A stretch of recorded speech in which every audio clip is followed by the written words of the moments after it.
अस्सलामुअलैकुम। कैसे हैं आप सब? उम्मीद करता हूं कि आप सब बिल्कुल ठीक होंगे। तो जिस तरह से आपको पता है हमारे पास ये ASP.NET MVC की सीरीज चल रही है।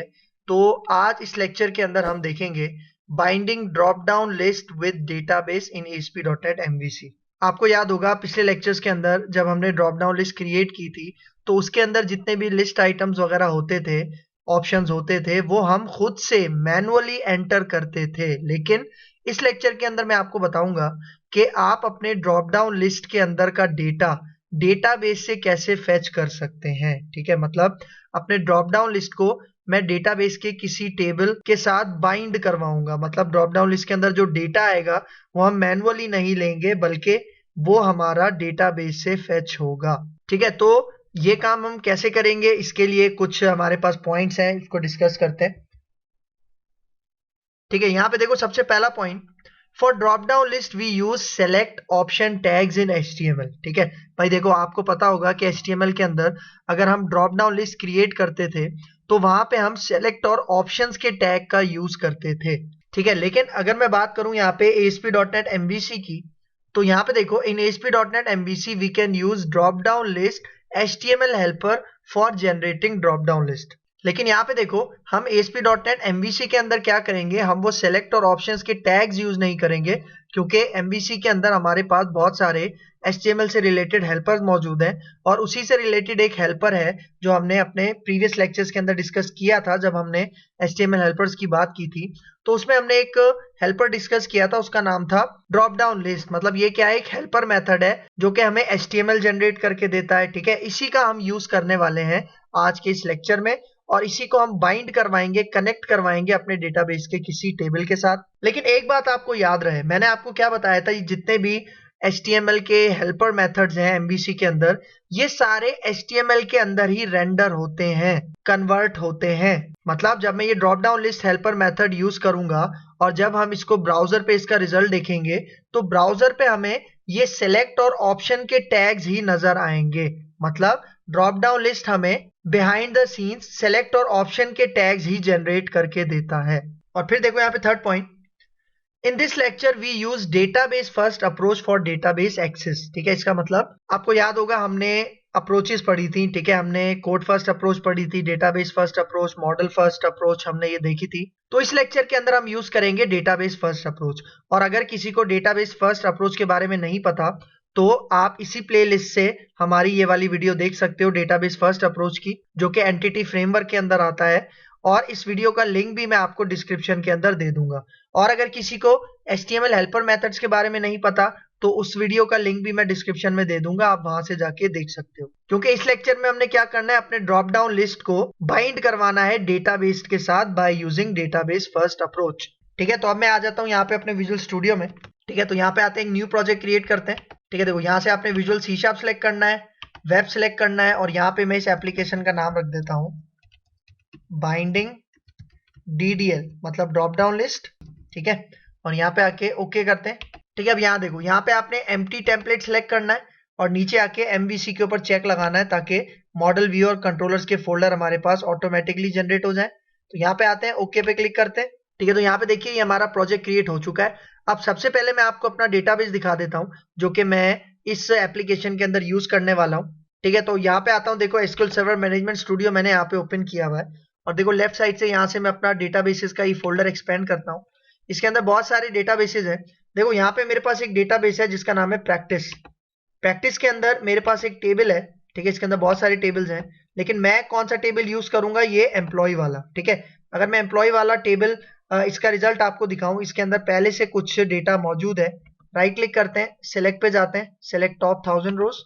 ठीक है, तो यहाँ पे देखो यहाँ पे तकरीबन 3 कॉलम्स हैं, एक आईडी का कॉलम है, एक नेम का कॉलम है और एक ज्वाइनिंग डेट का कॉलम है। तो देखो मैं पता है क्या करूंगा, मैं इस टेबल के अंदर ये जो नेम वाला कॉलम आपको नजर आ रहा है जिसके अंदर तकरीबन 10 एम्प्लॉय के नेम्स हैं, ठीक है, 10 है या 9 है। ठीक है, तो ये वाला कॉलम मैं अपने ड्रॉप डाउन लिस्ट के अंदर फेच करवाऊंगा क्योंकि ड्रॉप डाउन लिस्ट के अंदर हम क्या करते हैं, मोस्टली एक ही कॉलम फेच करवाते हैं और डिस्प्ले करवाते हैं अपने ड्रॉप डाउन लिस्ट के अंदर। ठीक है, मतलब वो जो ड्रॉप डाउन लिस्ट होगा जो मैं बनाऊंगा उसके अंदर मैं मैनुअली डेटा नहीं दूंगा बल्कि उसका डेटा इस कॉलम में से आएगा। और ये कॉलम कौन से टेबल का है, एम्प्लॉय टेबल का है और ये एम्प्लॉय टेबल कौन से डेटाबेस में मौजूद है, प्रैक्टिस डेटाबेस के अंदर मौजूद है। ठीक है, तो अब यहाँ आते हैं वापस अपने विजुअल स्टूडियो में। ठीक है, तो देखो मैंने आपको बताया था हमें यहाँ पे डेटाबेस फर्स्ट अप्रोच यूज करना है। तो डेटाबेस फर्स्ट अप्रोच के अंदर हम क्या करते हैं, सबसे पहले एंटिटी डेटा मॉडल ऐड करते हैं। ठीक है, तो देखो मॉडल्स के फोल्डर पे मैं राइट क्लिक करता हूँ, ऐड पे जाते हैं और यहाँ पे न्यू आइटम, और यहाँ पे देखो लेफ्ट साइड में विजुअल सी शार्प के अंदर आपने डेटा सेलेक्ट करना है। देखो यहाँ पे आपको टॉप पे मिल जाएगा ADO.NET एंटिटी डेटा मॉडल। अगर आपको यहाँ पे ना मिले तो आप देखो यहाँ राइट साइड पे आप सर्च भी कर सकते हो। ठीक है, और देखो इसका मैं नाम यहाँ पे रख देता हूँ फॉर एग्जाम्पल DDL। ठीक है, इसका मैं नाम रख रहा हूँ अपने इस एंटिटी डेटा मॉडल का। ठीक है, तो ऐड पे करते हैं, यहाँ पे ऐड पे क्लिक करता हूँ। ठीक है, तो देखो यहाँ पे एक विजर्ड ओपन हो जाएगा, एंटिटी डेटा मॉडल विजर्ड। ठीक है, यहाँ से आपने पहला ऑप्शन सिलेक्ट करना है EF डिजाइनर फ्रॉम डेटाबेस। ठीक है, क्योंकि देखो आपको पता है डेटाबेस फर्स्ट अप्रोच में होता क्या है कि डेटाबेस फर्स्ट अप्रोच के अंदर डेटाबेस एग्जिस्टिंग होता है, और जब आप डेटाबेस फर्स्ट अप्रोच अप्लाई करते हो तो डेटाबेस फर्स्ट अप्रोच क्या करता है, जो आपका एग्जिस्टिंग डेटाबेस था उसके अंदर जितने भी टेबल्स थे उन टेबल से रिलेटेड वो मॉडल क्लासेस आपको आपके प्रोजेक्ट में बना के दे देता है। ठीक है, तो आपने इसके ऊपर क्लिक करना है, पहले ऑप्शन के ऊपर, नेक्स्ट पे जाना है। ठीक है, देखो यहाँ पे अब आपने न्यू कनेक्शन के ऊपर क्लिक करना है। ठीक है, न्यू कनेक्शन के ऊपर आप क्लिक करोगे और देखो यहाँ पे आपने अपने सर्वर का नाम देना है। सर्वर कौन सा, ये जो मैंने अपना SQL सर्वर मैनेजमेंट स्टूडियो यहाँ पे ओपन किया हुआ है, इसके साथ एक सर्वर कनेक्टेड है। ठीक है, तो यहाँ पे देखो ये आपको नाम नजर आ रहा होगा डेस्कटॉप VDT, ये मेरे सर्वर का नाम है। इसके ऊपर यहाँ पे देखो ऑप्शन है कनेक्ट ऑब्जेक्ट एक्सप्लोरर, आप इसके ऊपर क्लिक करो और देखो यहाँ पे आपको ये सर्वर नेम नजर आ रहा होगा डेस्कटॉप VDT करके। आपने इसके ऊपर राइट क्लिक करना है, इसको कॉपी करना है। ठीक है, और उसके बाद आपने यहाँ पे आके सर्वर नेम इस टेक्स्ट बॉक्स के अंदर पेस्ट करना है, सर्वर नेम वाले में। ठीक है, जैसे आप पेस्ट करोगे इस सर्वर के अंदर जितने भी डेटाबेसेस होंगे वो नीचे यहाँ पे इस ड्रॉप डाउन लिस्ट के अंदर सारे लोड हो जाएंगे। देखो यहाँ पे क्या लिखा है, सेलेक्ट और एंटर अ डेटाबेस नेम, आपने इसके ऊपर क्लिक करना है। देखो ये सारे डेटाबेसेस आ गए हैं जो इस सर्वर के ऊपर मौजूद है। मैंने कौन से डेटाबेस के साथ काम करना है, ये वाला प्रैक्टिस। तो आपने इस डेटाबेस को सिलेक्ट करना है और यहाँ पे देखो नीचे टेस्ट कनेक्शन का बटन आ रहा है, आप इसके ऊपर क्लिक करोगे तो देखो क्या मैसेज आ रहा है, टेस्ट कनेक्शन सक्सीडेड, मतलब प्रैक्टिस डेटाबेस के साथ हमारा कनेक्शन जो है वो सक्सेसफुली क्रिएट हो चुका है। ओके करते हैं, उसके बाद यहाँ पे आके मैं ओके करता हूँ। ठीक है, देखो जैसे ओके किया यहाँ पे देखो इसने एक कनेक्शन स्ट्रिंग बना के दे दी और ये कनेक्शन स्ट्रिंग ऑटोमेटिकली आपकी वेब कॉन्फ़िग फाइल के अंदर ऐड कर दी जाएगी। ठीक है, और कनेक्शन स्ट्रिंग का देखो यहाँ पे नाम क्या होगा, प्रैक्टिस एंटिटीज। ठीक है, ये इसका नाम होगा कनेक्शन स्ट्रिंग का। फिर यहाँ पे आते हैं, नेक्स्ट पे क्लिक करते हैं और देखो यहाँ पे हम कौन सा एंटिटी फ्रेमवर्क यूज कर रहे हैं, 6 वाला, इसी को आपने सिलेक्ट करके रखना है और उसके बाद नेक्स्ट पे क्लिक करते हैं। ठीक है, देखो उसके बाद यहाँ पे देखो टॉप पे आपको टेबल्स का ये सेक्शन नजर आ रहा होगा, इसको आप एक्सपेंड करो, DBO को एक्सपेंड करो और यहाँ पे देखो यहाँ पे हमें कौन सा टेबल चाहिए, एम्प्लॉय वाला। तो एम्प्लॉय वाले टेबल के लेफ्ट साइड पे आपने चेक लगाना है और यहाँ पे आके आपने इसको फिनिश करना है। तो जैसे फिनिश करोगे तो क्या होगा, डेटाबेस फर्स्ट अप्रोच क्या करेगा, ये जो हमारे डेटाबेस के अंदर एम्प्लॉय टेबल है ना, इससे रिलेटेड हमें मॉडल क्लासेस बना के दे देगा। तो यहाँ पे आते हैं, फिनिश पे क्लिक करते हैं। ठीक है, इसके बाद देखो यहाँ पे एक सिक्योरिटी वार्निंग आ रही है, इसको आपने ओके पे क्लिक करना है। देखो ये दूसरी दफा भी आ रही है, दूसरी दफा भी आपने ओके पे क्लिक करना है। ठीक है, अब यहाँ पे देखो जैसे आपके पास आपके डेटाबेस के टेबल्स की यहाँ पे ये डायग्राम आ जाए, ER डायग्राम आ जाए, तो आप समझ जाओ कि आपका वो जो डेटाबेस फर्स्ट अप्रोच था उसने आपको मॉडल क्लासेस जनरेट करके दे दी है। ठीक है, तो यहाँ पे देखो आप नीचे आ जाओ मॉडल्स के अंदर, देखो यहाँ पे आपको नजर आ रहा है। ठीक है, ये EDMX के नाम से इसने एंटिटी डेटा मॉडल जनरेट करके दिया और यहाँ पे देखो एम्प्लॉय से रिलेटेड उसने मॉडल क्लास यहाँ पे जनरेट करके दे दी।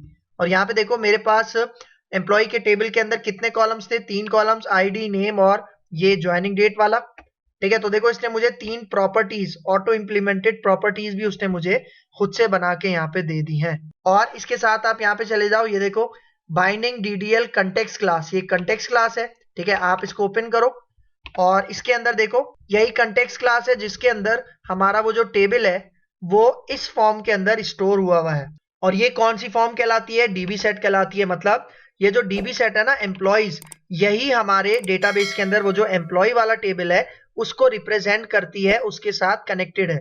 इसका मतलब अगर हम जब भी इसके अंदर कोई डेटा इंसर्ट करेंगे, इस DB सेट के अंदर इंसर्ट करेंगे और वो डेटा कहाँ पे इंसर्ट हो जाएगा, हमारे एम्प्लॉय के टेबल में इंसर्ट हो जाएगा। लेकिन मुझे यहाँ पे इंसर्ट का काम नहीं करवाना, बल्कि मैं इसमें से नेम वाला कॉलम फेच करूंगा और उसको डिस्प्ले करवाऊंगा अपने ड्रॉप डाउन लिस्ट के अंदर।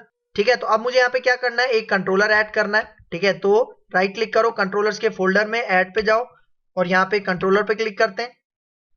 यहाँ पे मुझे MVC5 कंट्रोलर एम्प्टी चाहिए। ठीक है, और इस कंट्रोलर का नाम मैं रख देता हूँ होम। ऐड करते हैं इसको। ठीक है, देखो व्यू हमारा यहाँ पे ऐड हो चुका है। तो सबसे पहले मुझे क्या करना है, ये जो हमारी क्लास है, कौन सी, कंटेक्स्ट क्लास, ठीक है, जिसका नाम मैं आपको यहाँ पे दिखा देता हूँ। इसका नाम है प्रैक्टिस एंटिटीज, जो कि एक्सटेंड कर रही है किसको, डीबी कंटेक्स्ट को।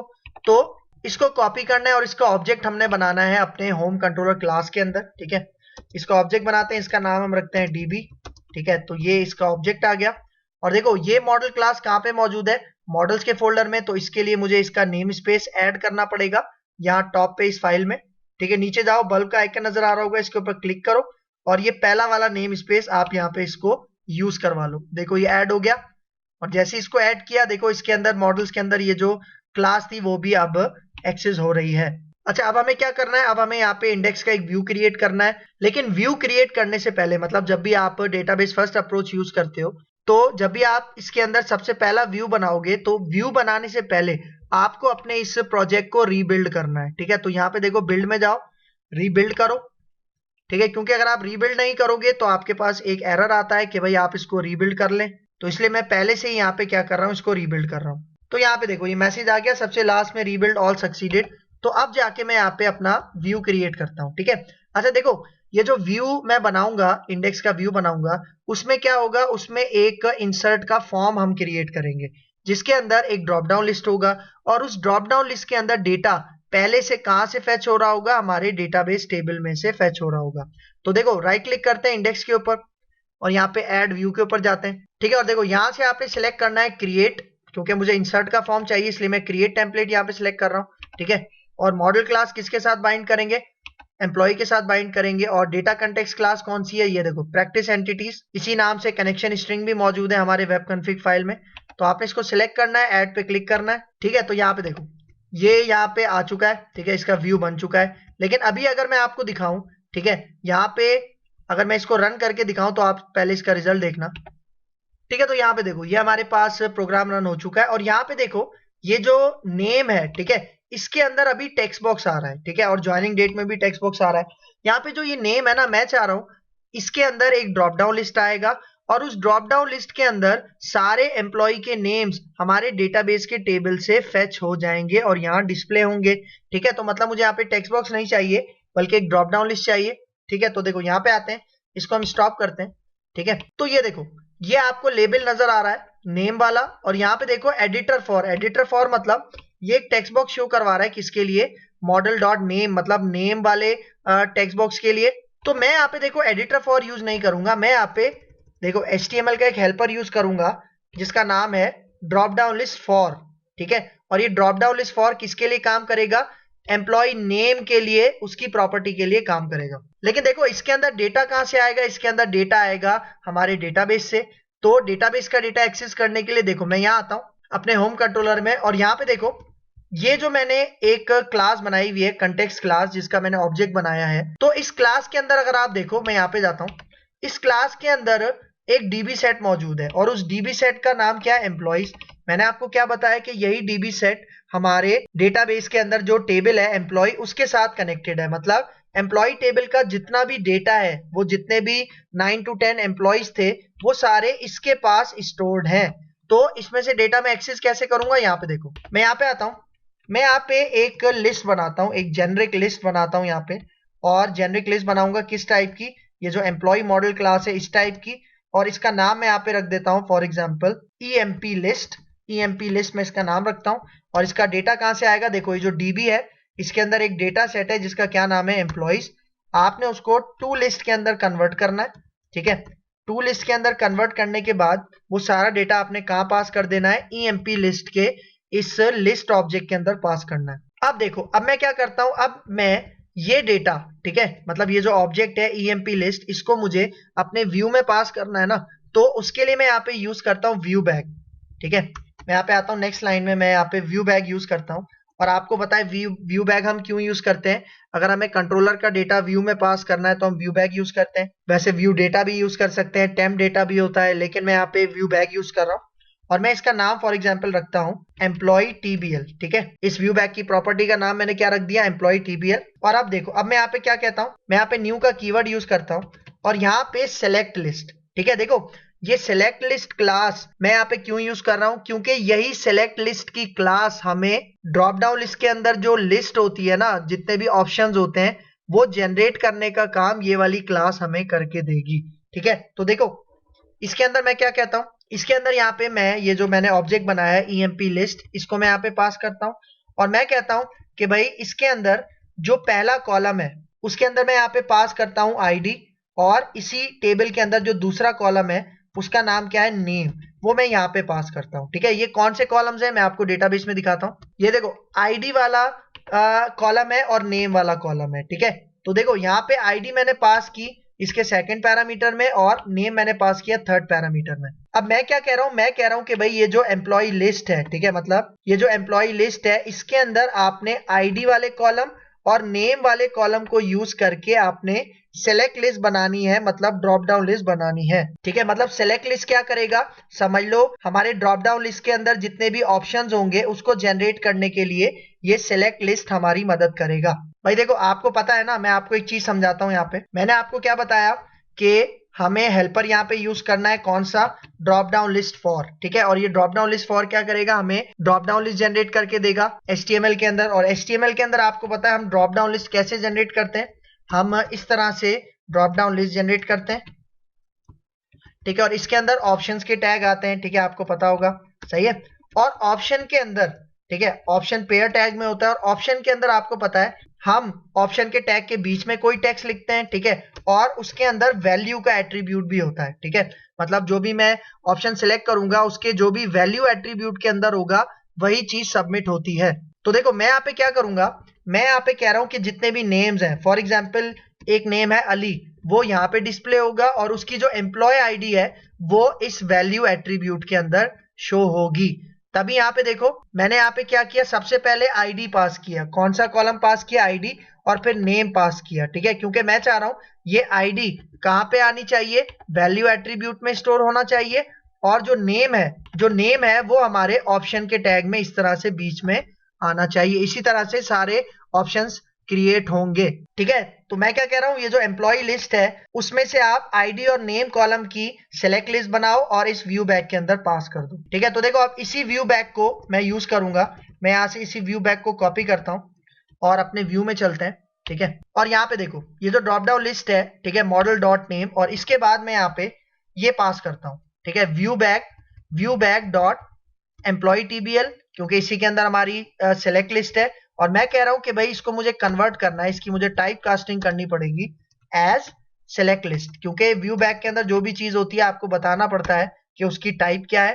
ठीक है, तो मैंने बता दी कि भाई इसके अंदर जो भी डेटा आ रहा है, ठीक है, वो क्या है, एक सेलेक्ट लिस्ट है, और इसी के अंदर डेटा कहां से आ रहा है, हमारे डेटाबेस के टेबल से आ रहा है जो हमारे ड्रॉप डाउन लिस्ट के अंदर डिस्प्ले हो जाएगा। ठीक है, उसके बाद आपने क्या करना है भाई, देखो उसके बाद हमारे ड्रॉप डाउन लिस्ट के अंदर जो सबसे पहला ऑप्शन होगा वो मैं दूंगा यहाँ पे। ठीक है, तो मैं कह रहा हूं कि भाई जो भी पहला ऑप्शन होगा, ठीक है, उसको मैं इस तरह से यहाँ पे कह देता हूं सिलेक्ट।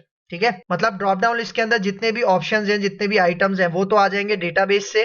ठीक है, लेकिन उसका जो पहला ऑप्शन होगा वो ये होगा, और उसको मैंने क्या कह दिया, सिलेक्ट। ठीक है, और दूसरा काम आपने क्या करना है, देखो इसी ड्रॉप डाउन लिस्ट के ऊपर मुझे बूटस्ट्रैप की क्लास भी अप्लाई करनी है, और वो बूटस्ट्रैप की क्लास कौन सी है, फॉर्म कंट्रोल। ठीक है, सही है। तो देखो यहाँ पे ये जो @क्लास है, इससे पहले ये वाला जो पार्ट है, ठीक है, इसको मैं यहाँ से रिमूव कर देता हूँ, क्योंकि ये हम यूज करते हैं एडिटर फॉर के साथ, जब हम बूटस्ट्रैप की क्लास लगा रहे होते हैं तब हम ये यूज करते हैं, लेकिन ड्रॉप डाउन लिस्ट के साथ इसकी जरूरत नहीं है।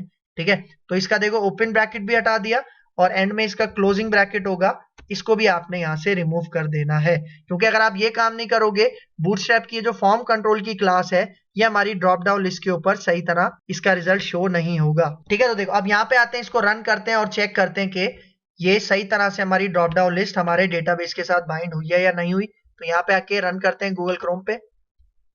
ठीक है, तो अब देखो आपको नजर आ रहा है जो मैंने सिलेक्ट लिखा था, डैशेस के दरमियान में सिलेक्ट लिखा था, ये हमें एज अ पहला जो ऑप्शन है वो यूज हो रहा है। ठीक है, और देखो मैं इसके ऊपर क्लिक करता हूं तो ये देखो जैन, आमिर, सुफियान, ठीक है, ये सारे कहां से आ रहे हैं? ये जो मैंने आपको अपना टेबल दिखाया था, ये देखो, ये सारे आपको यहाँ से नजर आ रहे होंगे, ठीक है। देखो जैन हमारे पास पहला एम्प्लॉई है और लास्ट कौन सा है? उमर। तो आप यहाँ पे देखो, ठीक है, इसके अंदर आप जाओ, देखो जैन है और लास्ट हमारे पास कौन है? उमर।